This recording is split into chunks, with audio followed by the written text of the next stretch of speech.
Hindi mo na kayang gawin yung mga usual mong nagagawa. Konting lakad mo lang, hinihingal ka na agad. Dati nakakapagtrabaho ka ng diretso, 8 hours, no problem. Dati nabubuhat mo yan, ngayon hindi. Overwork, stress, bigla kang babagsak dyan, no?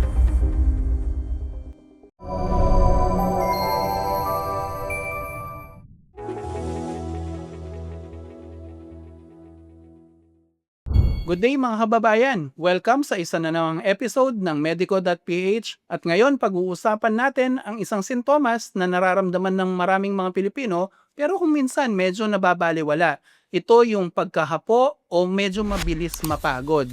So here with us today to talk about this topic is Dr. Bien Canlas and diretsahan na tayo, Doc Bien. Lahat naman ng tao napapagod, di ba? Yes. Pati doktor napapagod. Oo. Pero, paano ba natin masasabi na mabilis mapagod ang isang tao o hindi na normal o parang napakakonti ng energy niya tapos ang bilis agad mahapo? So, yung sinasabi mo na mabilis mahapo, no? Yung term natin, easy fatigability or fatigue. Mm. So, kapag ganon, ang telltale sign is kapag hindi mo na kayang gawin yung mga usual mong nagagawa. So, kunyari, dati nakakapagtrabaho ka ng diretso, 8 hours, no problem. Di ka antukin, di ka mapapagod. Pero ngayon, hindi mo na yan kayang gawin. O kaya, dati walang hirap sa'yo yung pag-akyat ng hanggang second floor, hindi ka hinihingal. Ngayon, hinihingal ka na. Or worse, kahit napatag, konting lakad lang, napapagod ka na. So, kapag meron ng disruption dun sa mga normal mong nagagawa, consider na natin yon na sign ng easy fatigability or fatigue. Mm. So, yun yung keyword dun, yung hindi mo na nagagawa yung usual. Kasi Yes. iba-iba ang tao, 'di ba? Meron mga tao na kumbaga walang universal measure na, Mm. oh, 10 minutes ka pa lang naglalakad, pagod ka na, sakit na 'yan. Maaring hindi, 'di ba? Maaaring hindi, maaaring sedentary lifestyle ka lang kaya Oo, ka ganyan. maaring sobrang batugan mo lang kaya kaya hindi sanay ng gumalaw yung Oo. katawan mo. Pero hindi ibig sabihin may sakit ka na. Hmm. Maaring papunta o kaya kung matanda ka na talaga, 'di ba? Kumbaga Siyempre, iba-iba tayo ng baseline. So, hindi mm, mo makukumpara yung tulad ko na hindi naman masyadong active versus isang tao na nagma-marathon. So, iba kami ng baseline ng normal namin 'no, correct. pagod.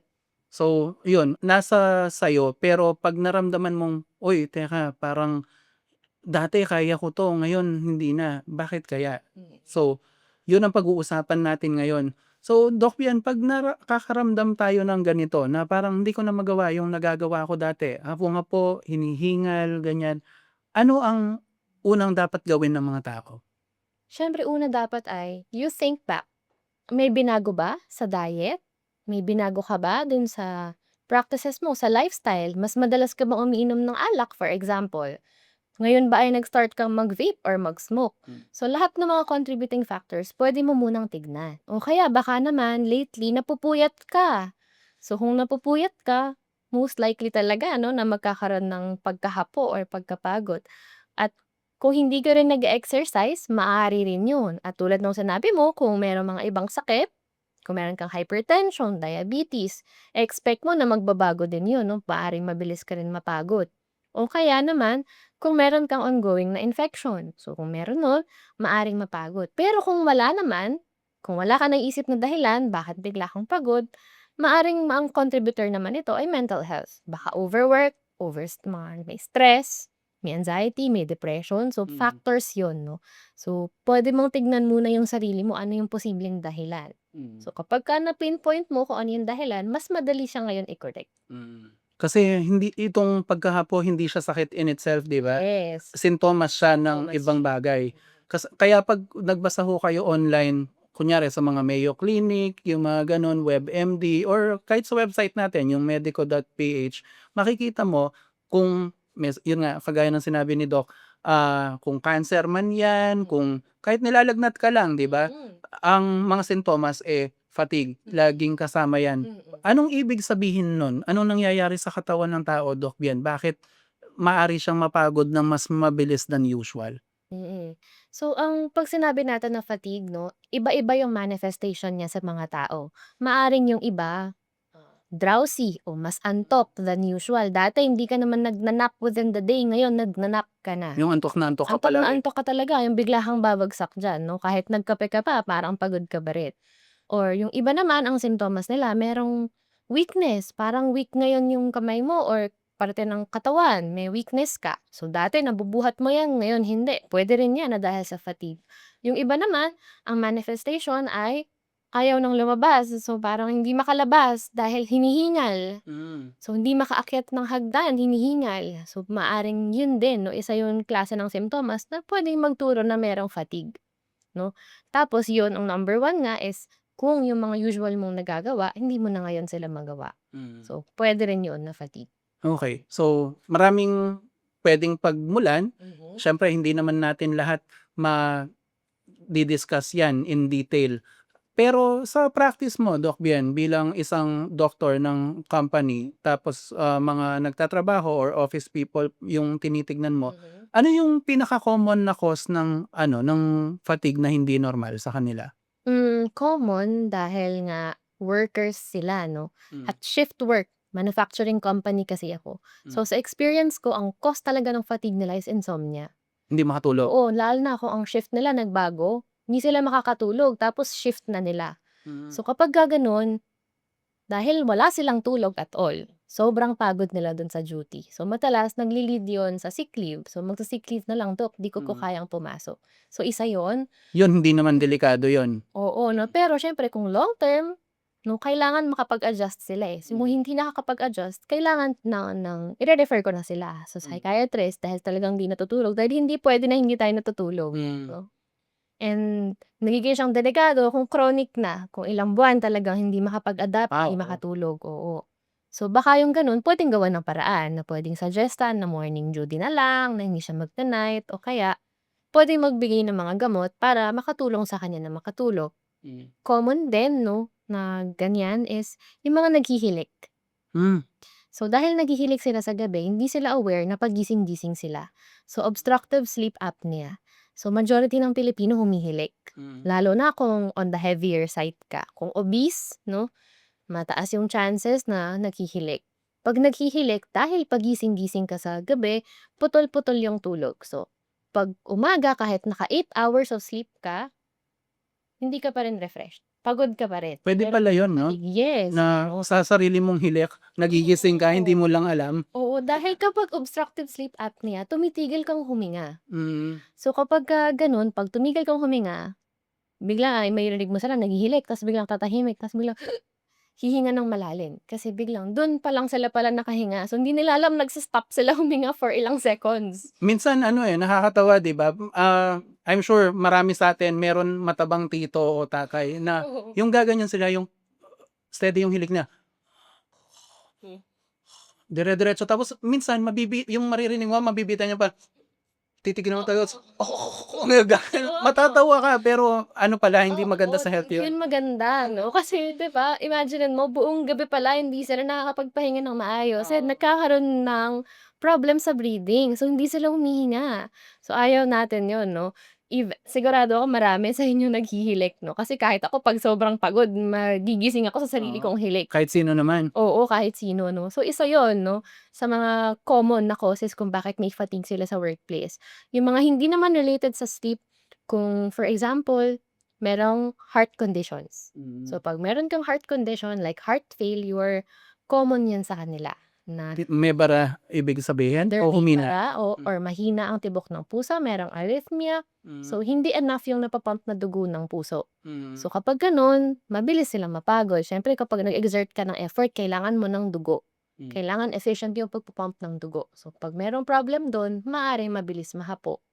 Puwede Tama rin ba, Doc Bien, na kaya hindi kaya mabilis mahapo ang tao minsan 'pag may problema sa puso dahil yung kulang sa oxygen ang dugo niya? Gano'n ba yun? maaari, oo. At saka siyempre ang nangyayari, bibilis yung pagtibok ng puso to compensate dahil hindi siya efficient sa pag-pump, kulang yung dugo na napa-pump niya, ang compensation niya ay either lakasan yung pagtibok o kaya bibilisan yung pagtibok. So kapag gano'n, mabilis kang mapagod, bilis ng tibok ng puso mo, hihingalin ka din. Mm. So kaya gano'n din, ang gagawin din ng katawan mo, bibilisan yung paghinga para mas maraming oxygen yung maipasok sa katawan. So yun, puwede yun. Common din of course kung nilalagnat. So 'pag Siyempre. nilalagnat ka 'di ba yung konting lakad mo lang hinihingal ka na agad. So meron fatigue na involved kapagka merong infection. So napakarami, very common siya na symptom. How about yung mga sa diabetic? 'Pag ba diabetic ka na ma-o-observe mo yung mabilis kang mapagod o kailangan medyo matagal ka ng diabetic, bago mo makita yung mga pagbabagong ganyan? Sa diabetes, case to case basis. Hmm, Kasi kung controlled naman yung diabetes mo, you can live a normal life. hmm, Hindi ka napapagod lalo na kung wala ka namang condition like hypertension 'no. Pero kung yung diabetes mo nag-cause na siya ng ibang problems like kidney problems, yun. yun puwede 'no. So kapag nagkaroon ka ng kidney problems maaari o kaya uncontrolled talaga yung sugar mo, puwede rin 'no na maraming maapektuhan. So dahil kapagka, diabetic, mataas yung sugar mo sa dugo, ibig sabihin hindi siya nagagamit ng katawan mo 'no. Kailangan mo kasi na magamit yung mga sugar sa dugo para magamit ng body parts mo. Mm. So kapagka gano'n na hindi efficient yung pagkuha ng sugar sa dugo, nagkukulangan. So maaari din na mapagod. Okey. So, na-mention mo kanina yung isa medyo nakakatakot, yung sa kidney. So, Hmm. 'pag may, fatigue kang ganyan possible na nasisira pala yung kidney mo? Maaari 'no kapagka merong chronic kidney disease kasi ang nangyayari sa kanila usually kapagka late stages, kung hindi ka nagpapa-dialysis, gano'n, hindi mo sinusunod yung advice ng doktor, maaaring magkaroon ng parang sensation na nalulunod. Hmm, Dahil maaaring magkaroon ng congestion o nagkakaroon ng tubig sa baga or sa puso, puwede rin 'no. So kapagka gano'n, pakiramdam mo may tubig yung baga. hmm, So kapag gano'n ay siyempre hingal ka, hmm. parang ang mabilis ka ring mapagod, 'di ka makagalaw, konting galaw mo hihingalin ka. Ito, napapanood ko lang sa mga patalastas dito sa YouTube. Mhm. Sabi nila, "Oh, stress ka, pagod ka, baka Hmm. atayin mo na 'yan." 'Di ba? Tapos patalastas pala siya ng silimarin. Totoo 'yun na 'pag Puwede may rin problema? 'no, kapag may problema sa atay. Kasi bakit? Maaaring meron kang mga vitamin deficiencies, Hmm, maaaring meron kang anemia. So, sobrang puwede rin 'yun 'no, stress. So, puwedeng pangit din yung diet mo ta's umiinom ka pa ng alak. So, maaaring maapektuhan 'yun. Kasi yung pag-inom ng alak puwedeng mahinder niya yung pag-absorb mo ng certain vitamins, mm, kahit na wala ka pang liver problem. So, puwede 'yun 'no. Kung pangit din yung kinakain mo, hindi ka hindi mo nakakain, hindi balanse yung kinakain mo, ay maaaring meron kang nutrient deficiencies. Maaaring kulang ka sa iron, may anemia ka. hmm. Puwedeng kulang ka sa mga vitamin B, magkakaroon ka ng anemia. And kapag anemic ka, yung pula ng dugo natin ay very important dahil yun ang nagke-carry ng oxygen. Kaya namumutla tao, Oo, 'pag namumutla, 'di ba, yun mabilis ka rin mapagod kasi kulang na kulang yung oxygen sa katawan mo. 'yun. Ngayon, kung nakakaramdam tayo ng mga ganito, Doc Bien, Mhm. ano ang klaseng doktor na hahanapin natin and ano yung maaasahan natin na gagawin diyan? Kasi alam naman natin, maraming takot sa doktor and sa gastos. Hmm. Kapag ganito, meron kang nararamdaman na pagkahapo o mabilis kang mapagod, easy fatigability, maaari kang magkonsulta sa iyong primary care physician or general physician or family physician. So kapag ganon, ang process is i-interviewin ka lang. Hmm, So interviewin ka niya, titingnan kung nasaan yung posibleng dahilan, ng pagkahapo. Tapos puwedeng mag-order ng mga test. So, either yung mga basic natin na test, CBC para ma-rule out yung infection kung may suspetsa ng infeksyon, blood chemistry kung ang tingin nila ay nagkakaroon ng problema sa sugar, sa cholesterol, sa bato, maaaring yun ang o-orderin nila na test. Maaari rin na ECG, so para makita ang function ng puso kung okey ba. mm. At mostly yun lang 'no, titignan din nila, maaaring tignan 'no, yung mga hormones natin kasama yan sa blood chem 'no. So yung thyroid hormones natin kasi puwede kung mababa yun mabilis din tayong mapagod. Hmm. So, sa mga basic na test na 'to makikita na kung ano yung posibleng dahilan. And na-mention mo, Doc Bien, hindi naman sobrang nakakatakot ng gastos dito dahil more or less ₱1,000 puwede mo na Yes. mapagawa? Yes, no more or less ₱1,000 'no, tsaka ang dami ng diagnostic center ng gumagawa nito, kumpleto 'no. Hmm, So, madalas din kasama na dun sa mga diagnostic center may libre pa, may mga packages gano'n. At maaari din na libre na rin yung check-up, ganyan 'no. So okey. So, 'yan at kung 'di pa rin kaya, kahit sa health center muna tsaka sa public hospital, huwag kayong gagawa ng mga dahilan. Alam ko marami sa inyo mas malaki pa ang pinapatalo sa scatter kaysa diyan. Naku, ano, wala na maglalaro ng scatter 'pag ano, natuluyan ka, 'di ba? Joke lang. Ano, the point is, yung health mo hindi puwedeng tipirin, 'di Hindi. ba? Kasi paano ka pa kikita kung yung health mo bagsak, hindi ka makapagtrabaho? Lalo Lalo kang nito, pagod. Oo, yes, paano ka kung magtatrabaho? wala ka ng kapasidad mag-produce ng, trabaho, eh, paano ka pang kikita? Hmm. Lalong babagsak, and kung wala ka ring pambayad bandang huli dahil hindi ka nakapagtrabaho, palala lang ng palala yung sitwasyon mo. So, 'wag po nating ipagbalewala. Any more tips, Doc Bien, kung ano, kung nakakaramdam tayo ng ganito, meron bang mga simple na remedy or self-assessment na puwedeng gawin? Yes, ang pinakamaganda pa rin of course prevention is better than cure. So unang senyales pa lang parang nakakaramdam ka ng pagod, tignan mo na ang sarili mo kung naninigarilyo ka, tama na. Kung umiinom ka ng alak, in moderation na lang or better, tama na rin yung pag-inom ng alak. At titignan yung ating tulog, very Siyempre, important 'no. Kung kaya mo naman na hindi magpuyat, 'wag magpuyat 'no, at least man lang sana 'no, 7 to 9 hours a day mm, 'no, para maganda yung tulog natin. And of course, balanced diet. So, lifestyle modification pa rin yung answer natin, mm. sa most ng mga sakit. So, kung kaya naman natin gawin yung mga 'to plus exercise, most likely hindi na aabot dun sa punto na kailangan mong gumastos para sa iyong health. Na-mention nga pala dati sa isang episode ni Doctor So, yung sleep na yan, hindi mo puwedeng i-underestimate yung halaga niya kasi maliban sa pahinga, diyan nire-repair ng katawan yung sarili niya, 'di ba, Doc Bien? So, Mm. paano maaayos nung katawan mo yung sarili niya from the cells kung yun nga, kulang ka sa tulog? At tsaka ano, eto rin yung sinasabi ni Doc So, kung maraming buwisit sa buhay mo na hindi ka makatulog dahil buwisit nga yung mga kasama mo sa bahay or kasama mo sa trabaho, iwasan mo muna yung mga sources ng stress mo, baka yan din yung contributor, 'di ba? Mm.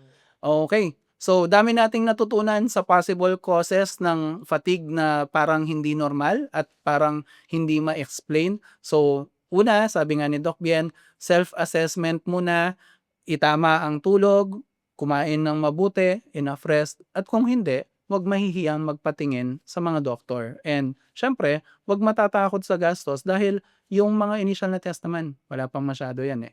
Kung may nahanap na lang na pangit talaga sa test mo, yun medyo wala, Wag hindi mong mo takutin. oo, sana sana ano, sana hindi baka magandang may konting takot para mag-behave tayo sa lifestyle, eh, 'di ba? Anyway, ang dami po nating natutunan today. Thank you po kay Doc Bien for sharing the information as always. And siyempre, sa ngalan ng aming medical director, si Dr. Anthony So, ito po si Glenn ng Medico.ph nagsasabing stay happy, stay healthy, and see you sa next episode. Patulog kayo, bye-bye!